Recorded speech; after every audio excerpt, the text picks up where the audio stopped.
kids walking through their new houses and picking out their bedrooms and stuff like that. It's just very wholesome. Mm-hmm. It's fun to see. That is a really special part of it. Mm-hmm. It's just such a huge deal for that family. So to see it come to an end and everybody all happy and picking out their bedrooms and, oh, we're going to do this here and we could change this, and it's fun. Thank you for joining us again for another episode of Real Talk with Bobbie Jo. We're so excited to have you here today.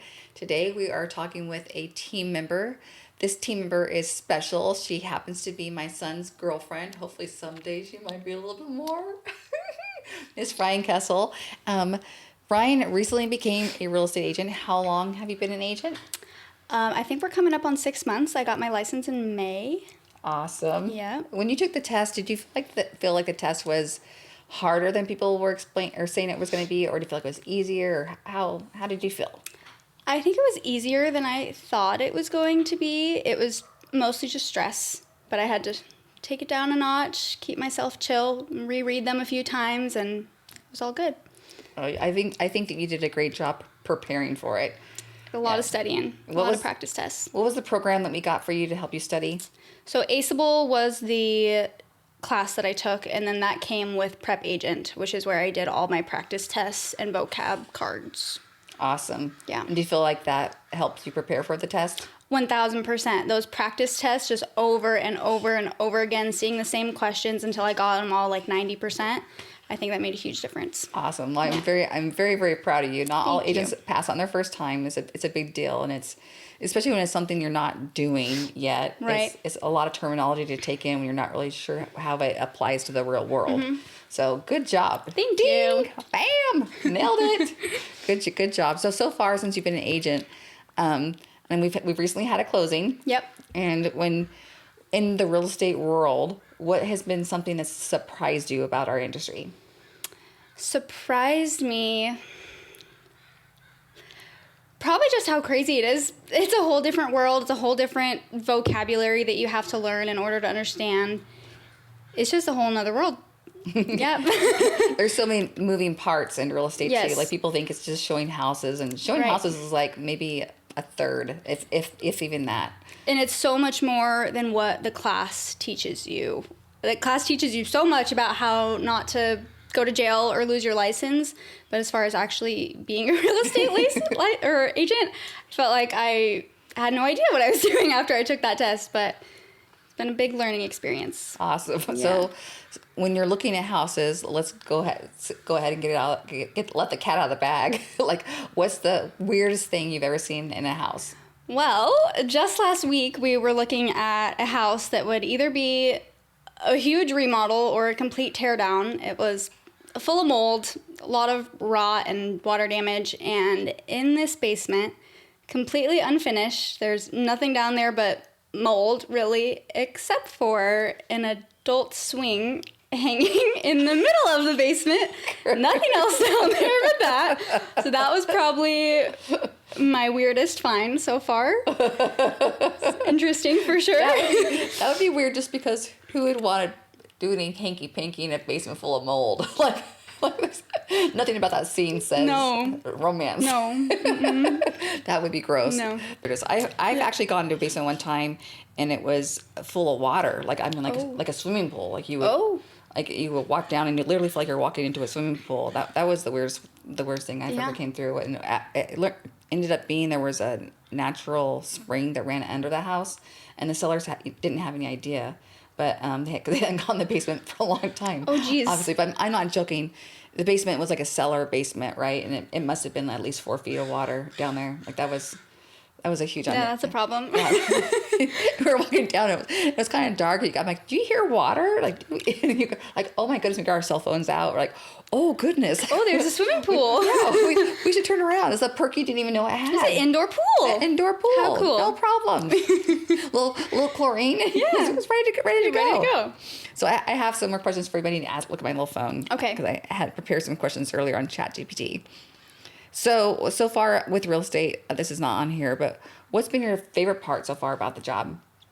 I think just getting to be there for all of the fun and exciting parts, like people getting their keys on closing days with you. We've done a few of those, and kids walking through their new houses and picking out their bedrooms and stuff like that. It's it's just very wholesome. It's fun to see. That is a really special part of it. It's just such a huge deal for that family. So to see it come to an end and everybody all happy and picking out their bedrooms and, oh, we're going to do this here and we could change this. And it's fun. So on the contrary to that question, what are some things about real estate that you're thinking, I really don't like this part of the job? Well, sounds bad to say things I don't like, but not that I don't like it, but I'm adjusting to my time isn't really mine anymore. Like, for example, the other night, it was 7 o'clock and on a Saturday, and crazy Saturday night, I was in my jammies on the couch watching TV, and you called me, hey, can you go show this person this? And I was like, yep, yes, I will. I would love to. But just getting adjusted to needing to be available all the time. Yes. And not necessarily having my own time, especially with I have a full-time job on top of real estate. So I really have very little time, but yes, for now. It's worth it. For now. For myself, it's always been the paperwork stuff. Like just, I can be on the road and be going all day long. I love that part. But being stuck to the desk and having to do paperwork and stay on task of the paperwork part, that's why I hire out the TC part, because that part it's grueling to me. I can do it, but it's grueling. Like 8 hours at the desk doing desk work for me is like two days of work. So it's like, oh, I'm dying. I'm sweating over here. Yeah. All right. So moving along to some next questions. What has been the hardest part of the job that you didn't expect? Honestly, I think it's the same answer, just the figuring out how to manage my time differently and how to block out time to do real estate things in order to be successful. Because after, like you just said, your 8 hours of office work you hate, well, I'm doing that 5 days a week still, and then having to do real estate after that. So it's just an adjustment, finding what to do when to do what and how to prioritize it while not lacking in my other job too. For sure. That's fair. Okay. What is something that you've learned already that you wish you knew on day one? Rejection is inevitable. That is something that I wish I knew from the jump. And I kind of did a little bit, but once you actually get rejected, it stings a little. But I've come to learn that that's just part of it. And not everybody is going to want to talk to you or hear what you have to say. And so not everybody wants your help. And that's okay. Yes. I think too, like through my career, it's reading people too, because sometimes I can get into a house and I'm remodeling the whole thing. I'm telling them all the things they can do.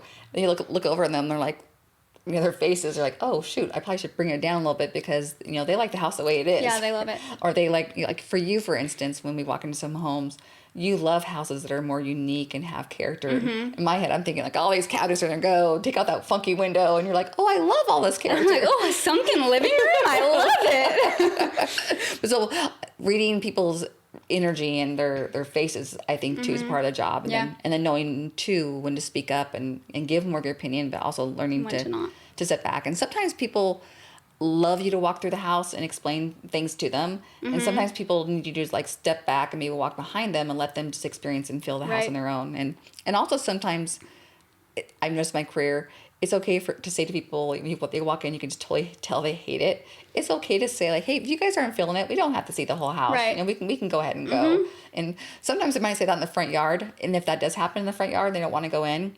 When you have an appointment, you should still go up to the lockbox and at least open up the lockbox and put it back up, just so that you at least made it to your appointment. Right. Because that's the way the agent would know. Because if you don't actually do that, you could be fined for not canceling the appointment. Yeah, right. Exactly. And if you're in the driveway, you should give the courtesy that people are watching.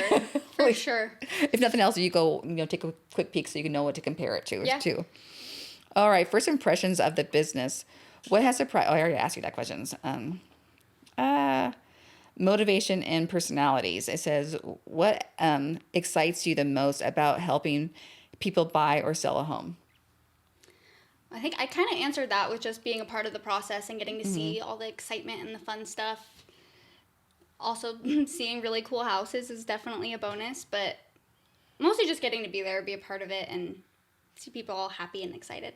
That makes me excited that you say that, because I'm a really relationship-driven person. Like, and if when you get brought into someone's world, like, you just want to work so much more harder for them, right? And so it's like just building those relationships mostly. What is something that you've learned? Oh, I keep asking you the same question. I'm so sorry about that. What do you think sets you apart from other new agents? I think what sets me apart from other new agents is that I have a whole team behind me. I have you, who's very successful, and Travis and Gabriel and Judith, who all have a little bit more experience than me. We have all the contacts, the inspectors, the lenders, the title company. We've got Cole, the contractor. I think I have a little bit more to offer just because I have that. And also, being a new agent, I have time. I'm not juggling 20 different clients, I've got the time. Mm-hmm. For sure. I feel like that definitely, I think you hit it on the ball, or how do you say, hit the nail on the head there. When I first started, I didn't obviously have all the relationships with the contractor. I mean, over the years we built it. Mm-hmm. But I think part of joining a team, that is a huge benefit, because having the connections, like for instance, if I were to call our inspector today and say, oh my gosh, I just got something on a contract and we need an inspection tomorrow, because you have a relationship with someone, mm-hmm. more than likely they'll find a way to squeeze you in or work late or start early to make it happen because they have a relationship with you. Right. It's just like if you're calling your hairdresser to get into your hairdresser, mm-hmm. if you have a relationship, they'll find a way to help you out. If mm-hmm. not, they'll like, in 2 weeks. Yeah. Yeah. And even just having questions in an area that I don't know, I'm like, well, I don't know, but I can give you so-and-so's phone number and they should be able to help you. Exactly. So, having those resources is huge. For sure. And it's invaluable. It's like when I do at the end of the year thank you party, I'm doing it because I really am so thankful for having those people be my trusted advisors and or trusted team members, Mm-hmm. It is very important. How has your mentorship and or teamwork helped shape you the first months of your real estate career? Well, I think it's just like it's necessary to have somebody to show you the guidelines, because like I said, after finishing school, I knew a lot of laws and definitions of words, but I didn't necessarily know how to do the job. So having a full team of people that I can call and ask questions or have them help me with something that I just haven't done before, like you walk me through everything when you have the time, and I think that's just gonna shape me into a good agent like you are and the rest of the team is. I appreciate that. I feel like too that you're just willingness to learn. But when you were studying to become a real estate agent, when you would ask me just to tag along, that showed a lot about your care. Like you weren't doing it because you weren't an agent yet, like to get mm-hmm. paid or anything, but you really were just doing it trying to learn about the job. Right, yeah. But you were quick to learn, and I really appreciate that part. Well, thank you. You're welcome. Also, I feel like you have a very calm energy about you. Like when someone's listening, this might surprise you, but I'm a really high energy person. No, I'm like bouncing off the walls or not. I think that you bring a sense of calmness to the room, and you're really good at listening, and I really appreciate that. Well, thank you. So good job. Your next question: what goals are you setting for yourself in the next year? I have a lot, but I think that the biggest one is just getting out of my shell and out of my comfort zone, doing more things like this, because it's not easy mm-hmm. for me to do things like this or to film the videos and the TikToks. That's all very out of my comfort zone, but I'm trying to get more comfortable cold calling and things like that, getting used to rejection, and just making it happen next year is the plan. I'm proud of you. That's great. If real estate didn't exist, what career would you be doing instead? Well, to be honest, I didn't really have a big plan for that. I've been working for the state for 4.5 years, so that was kind of my plan, was just keep with the state. Hopefully something a little bit more interesting would come up. But I didn't have any big plans, and that's something that I was struggling with at the state, is that I was struggling to find purpose. I felt like I wasn't really, it was a necessary job, but I wasn't really making an impact on people's lives individually, and I was missing that from working in retail back then. So when real estate came up, I was like, that kind of makes sense, right? I can help people again, and I get to work with you, and I love it. I feel like too that with your personality, that you're really going to excel in it, because you really do care too.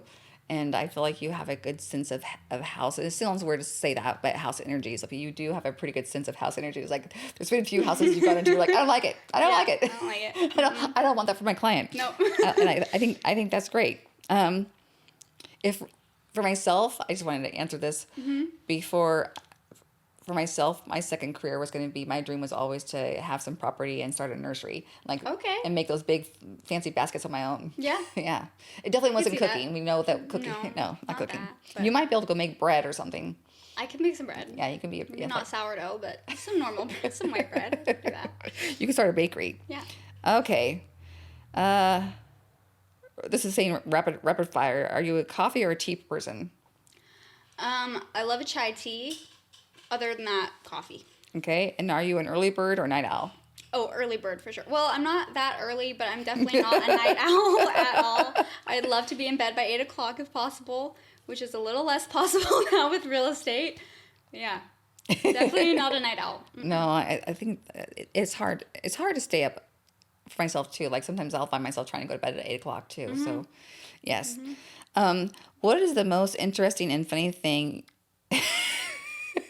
You asked the same question again. Oh my gosh! I feel like I clicked the same screenshot twice. Okay. For people who listening that might be thinking about buying or selling, what is one piece of advice that you would give them, perspective, or someone brand new looking to buy a house?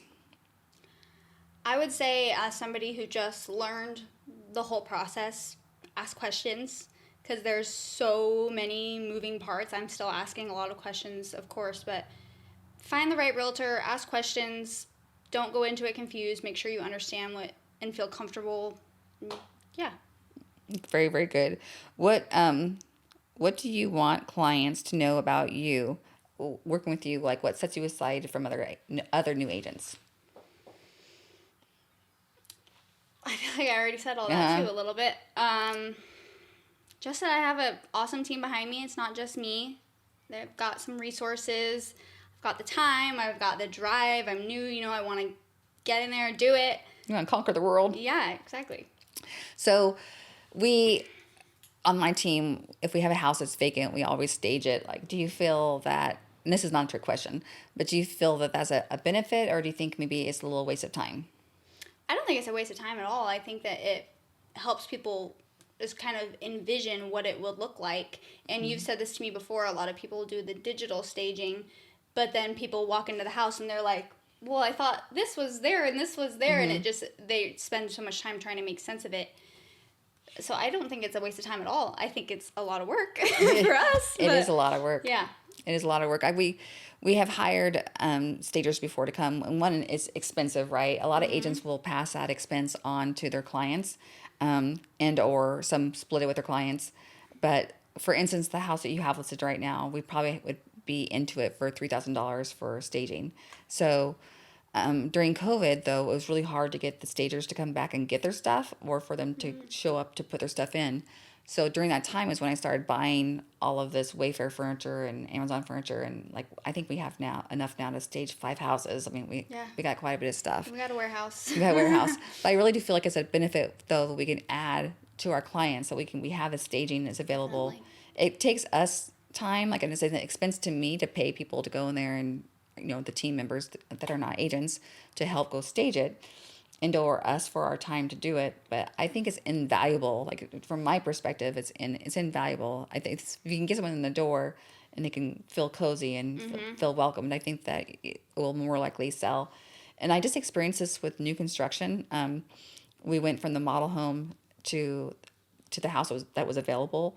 And the model home looked so much bigger with even all the furniture in it. Really? But the living room, when they went into it unstaged, they're like, "Oh my gosh, this living room's smaller." I'm like, "I don't think it is." Huh. And so they actually went back to the builder's office, and they wanted to see the measurements of that room. And they thought they were being deceived. They're like, "Oh, for sure, we think the walls bumped out further on the model home." Interesting. Yeah, so it made that big of a difference that they thought that, which usually a vacant room you think would feel. You would bigger. think it'd feel bigger, yeah. Yeah, but it felt smaller without the furniture in it. Interesting. Yeah. Huh. But yeah, I think that it's really cool that we can do that for our sellers. Oh, for sure. It is, and I agree with you. It is a lot of work, but I personally feel it's worth it. But I'll hear other agents say that, though, that they it's too much work, they don't do it, or it's too expensive, they don't do it. I think that they're really leaving a valuable tool off. Yeah. Sometimes our clients have nice furniture, their houses look nice with their furniture in it. and it's fine the way it is. But if they're vacant, I really feel it's a disservice to take pictures and list a house vacant.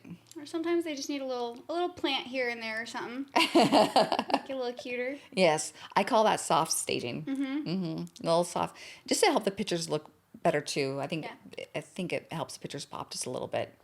Yes. So, have you got a taste yet for something that maybe if you were to just have a niche meaning that you wanted to specialize in one category of real estate, do you feel that you would have an idea of what a niche you would, or which niche you would want to emphasize on? I haven't had any experience with this yet, but I would love to specialize in like farm properties and horse properties and stuff like that, just because that's kind of my background a little bit. So I would love to do that. I haven't quite gotten a chance to do it. I guess our listing right now is on almost 5 acres, so it could be an equestrian property, but it isn't necessarily right now. But I think that would be cool for me to specialize in. Oh, I think you would be great at that as well. And also you might come home with extra animals, or that could be a problem. Or if the people had animals, you're like, I'll feed them for you. Yep, I got it, don't worry. I'll go say hi. I had a property one time where it was equestrian property. It was actually my first experience with equestrian property, and I learned what cross fences were. I didn't know before that property, but they had these goats, and the goats were in these fenced off areas on the gate. So whenever I would put my open house sign out, I would walk past the goats, but they would follow me the whole entire time. And then the owner was saying, "Oh, they're waiting for you to give them crackers." So she started giving me crackers, and then you would stop in a certain spot and you would give them crackers, and they're so cute. They're so cute. I'd be doing an open house there every night if that was a handful of crackers. That was the best. It is fun when you get to do different things, just because it breaks up the monotony a little bit. Like even if we're going to Seattle, like it's fun once in a while to go show condos in Seattle, but with the traffic, it's not fun to do it all the time. But it's fun to learn and see different areas, and I don't know, just explore different living options that people have. Yes, I appreciate it. Have you gotten to go see any condos yet? Not up in Seattle, just a few in Puyallup when we were helping Nolan help find his condo. Awesome. Did you get to see the condo that Nolan bought? Yeah. Oh, fantastic! I loved it. Awesome. Yes, Nolan was a fun client to have. Yes, it's fun. It's so rewarding to work with your first time home buyers, just because you're teaching someone all the steps for the first time. So it's fun to get to be a part of that process. I bet. Yeah, it's a lot of agents don't like to work with first time home buyers, but I do, because I remember what it felt like for us when we bought our first house, and it's exciting and overwhelming and scary. I know Scott and I now have bought enough houses. Like in the beginning, you're reading all the pages, and you're trying to understand what all those forms mean when you're signing them. And now when we go to the first line, like we're almost like talking about something different. Yep. Well, yeah, you see like a million of those forms a day. Yeah, I would say to Scott when we're signing documents that this one's a blah blah blah blah blah. Just sign it. Oh, this one, slow down. Make sure you read it. But most of them are blah blah blah. Not that they're not important. I mean, everything that you sign is important, but a lot of them in the stack of papers when you buy a house is like this. Yeah. So it's a lot. Yeah. Have you had the option or opportunity to sit at a signing? No, not yet. Oh, we have to make sure you do that. Yeah. Just so you can experience it, because it's like 45 minutes to an hour. Pardon me, of blah blah blah blah blah blah. Oh yeah. Slow down. I bet. Yes, it is a lot. So you haven't had any regrets yet on becoming a real estate agent? No regrets. No. I'm busy and a little tired, but no regrets. It's fun. It's fun work. I feel like I have my other job, and then I have my fun job, and I get to get off work at my other job and go to my fun job. And good. Yeah, I enjoy it. Well, hopefully when you're doing it full time, I mean, our goal is for you to be doing it full time within 5 years, correct? Yeah. So hopefully when you're doing it full time, you still think it's your fun job. Yeah, I think it'll be more fun when I get to do it full time, because I won't be tired from my other job. I won't be drained all the time. That is true. It is. I have to say for myself, it is easier to focus on it when you're focusing on just one thing. Yeah.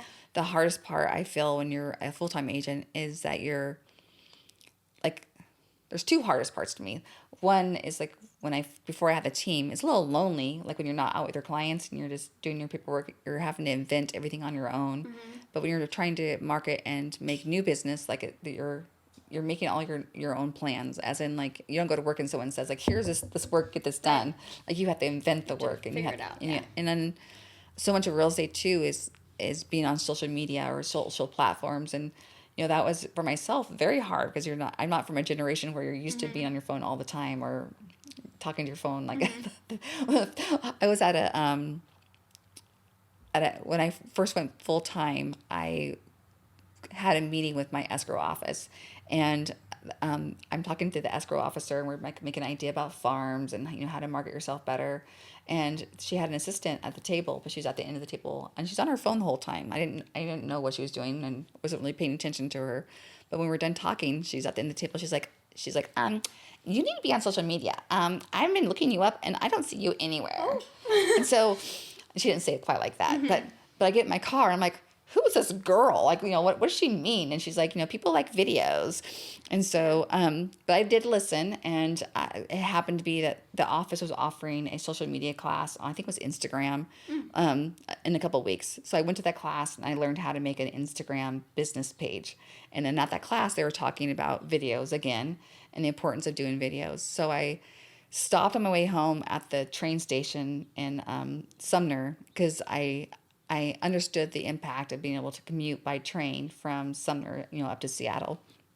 And so it took me, I felt like 75 times of saying, hi, this is Bobbie Jo calling Properties. I like to talk about the Sumner train station. Then it had been at least 70, bloop, bloop, bloop, bloop. And then the train came and let people off twice, and I had to wait for the people to get off. And I started talking about it again. But it was so nerve-wracking. And, but that was my very first video. And then from there, I started talking to the store owners in downtown Sumner and promoting the area. But at first, I felt so uncomfortable talking about myself. Like I want to put the focus on somebody else. And Sumner is such a cute town. Like, why not talk about Sumner? Yeah. I mean, it's such a cute town, and that kind of became my niche, and I enjoyed it. So, I'm kind of in the same boat as far as recording yourself and being uncomfortable, because it is so uncomfortable to put your face out there, and yeah. I'm learning from you. I'm trying really hard to go through the uncomfortableness and just do it, and try not to care what other people think about it, and just do it. Yes. Well, it's hard though. And the hard part too is when you put yourself on social media, then you're opening the door to people who are not lovers and are not likers, and people say some pretty snarky, mean things sometimes. Then I have to remind myself, well, that's their opinion. It's okay. They can choose not to be my friend on Facebook or whatever it is, or if they don't like my laugh, it's okay. Recently, we had a video, and someone was saying a negative thing about my laugh. And I'm like, well, and I just commented back, oh, I'm sorry. It's just me. So I'm sorry that would drive you crazy. So, but for myself, I would never put that on someone else's social media. No, because who has the time to make a comment on somebody else's appearance or laugh or anything like that? Yes. But it does happen. It does happen. But I think if we just keep putting good mojo into the universe, it's gonna be good. Back. Yes, and then put good mojo in the universe for real estate too, and just wish the best for people. And you're not always going to be the best fit for somebody. And in my career, I had to learn that too. Like it's okay, but if you have any questions, even though you're working with someone else, if you have any questions later on about real estate or about the industry, always feel free to reach out to me. Yeah.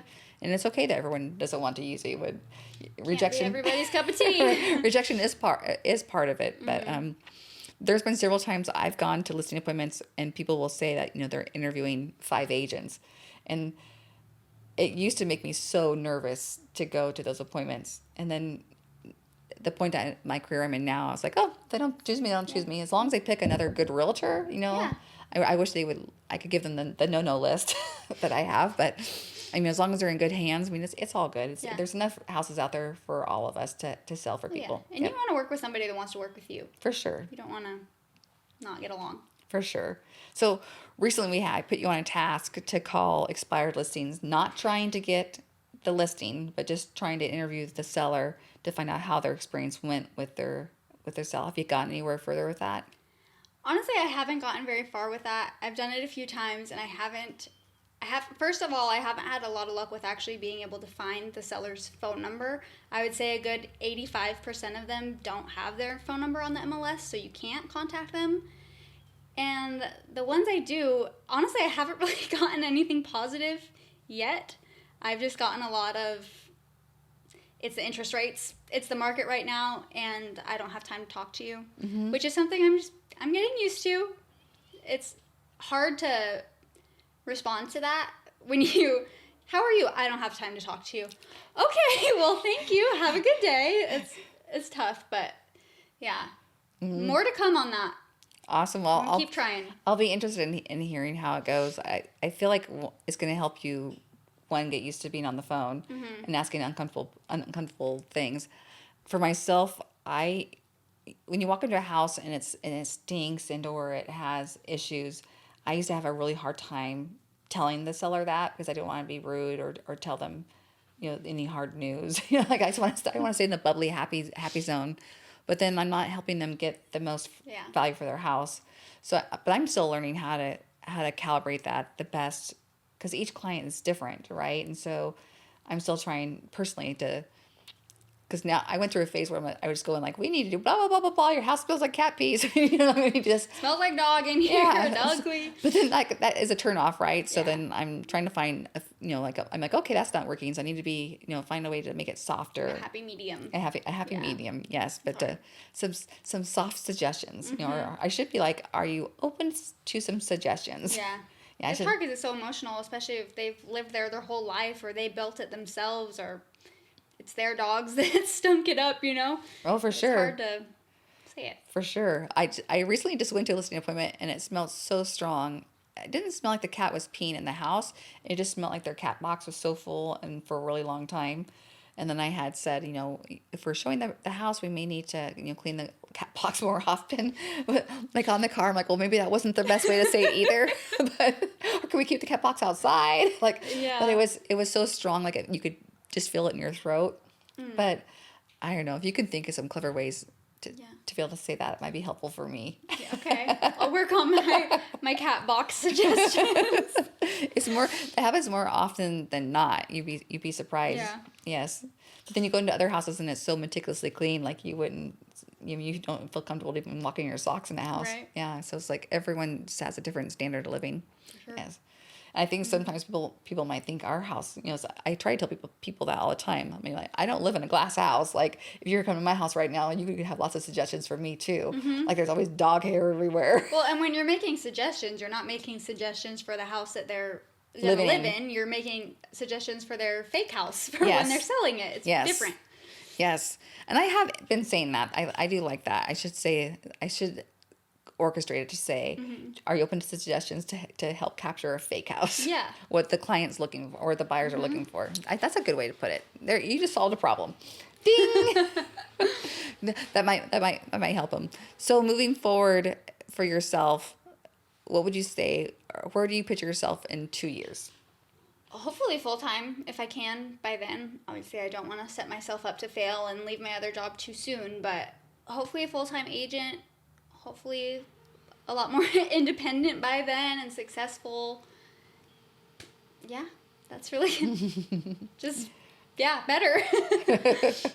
Well, I think that you're doing great and you're definitely on the right projection to do that. Thank you. Yes. And recently I just came home to a really amazing birthday surprise. Do you want to tell the audience about it?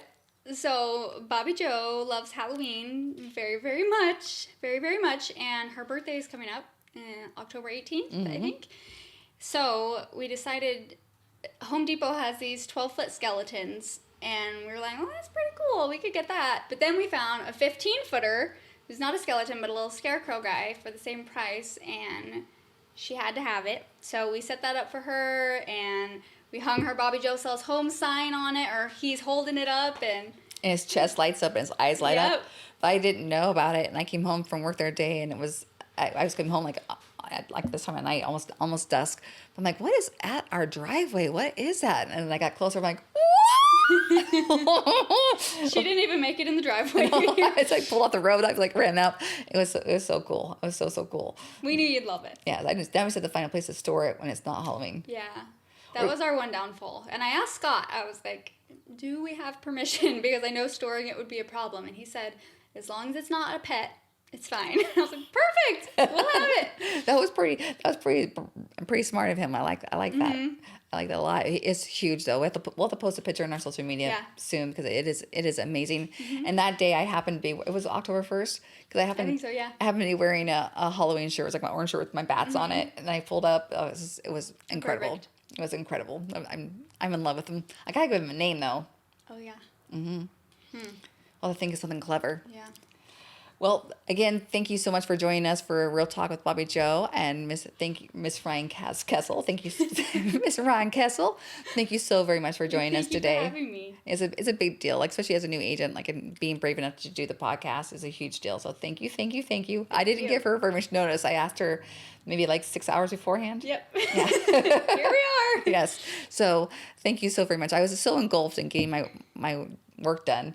Then I was like, oh shoot, I forgot to ask you. So thank you very much for jumping in and doing it with us. And we look forward to seeing you guys again on our Real Talk with Bobbie Jo. And until next time.